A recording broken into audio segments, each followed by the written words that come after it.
And hello, Mr. Navot. Hi, Manny. How's it going?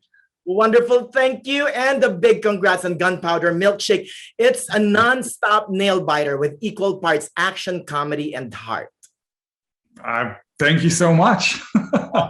Well, this is your first full feature English language film, right? And you came out guns a-blazing. So how did the creative process begin?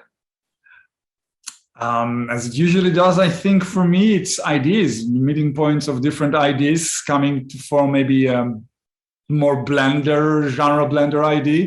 The reaction to the script were great, and actually it happened really fast. I mean, Karen and Lena jumped on board. They loved the story and the idea of working together with each other. And then we were blessed to have Michelle, Angela, and Carla joining in, and Paul Giamatti as well, of course.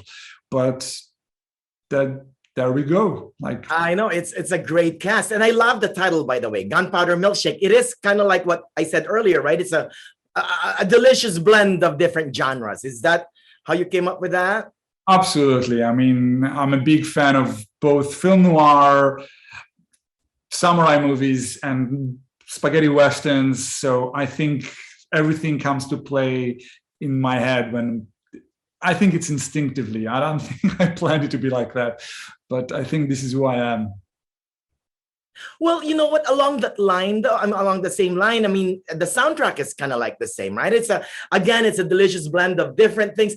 Also, the music by blending the classic with the new one, kind of newer ones, it's like almost ethereal. I mean, am I correct in assuming that? Absolutely, absolutely. I mean, again, I think I called the composer just after we finished shooting, and I started to sing everything. And I told him, "This is what I have in mind. It's a third Ennio Morricone, it's a third Stelivo Capirani, and a third Bernard Herrmann, a third Western, a third Hitchcockian kind of film noir, and a third Italian chic." And it took him a moment to understand what I was trying to do, but he nailed it, and he delivered on a soundtrack that is the glue of the movie. And I think it worked, helping bring all the elements together. And I do love the library setting. It's almost like it's kind of creepy, but also kind of soothing. Talk to us about that. Exactly what I was aiming for, creepy and soothing. I spent most of my childhood, instead of being in class, just spending it in a library. I was a really book nerd. Mostly sci-fi, I have to admit, but anything that I could put my hands on. And librarians were always these mythical, beings to me, but also I had great relationship with them because that's where I spent a lot of my childhood. And when you think about it, they're like the original peacekeepers, like they're the sheriff of their town.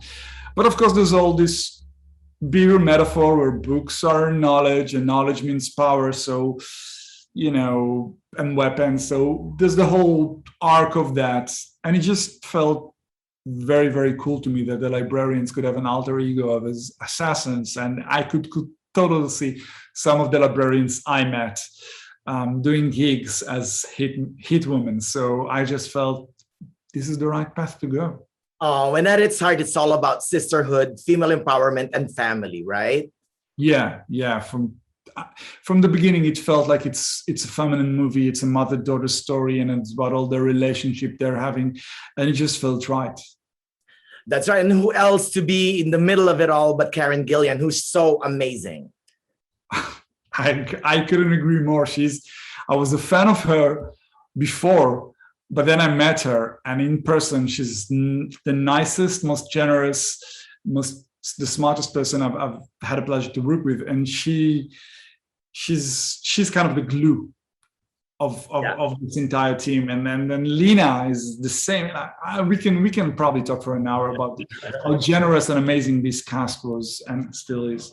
Oh, congratulations again. And I do love that fudge shoe thing. It made me laugh out loud. Thank you so much. Good luck on everything, Mr. Navot. Thank you so much.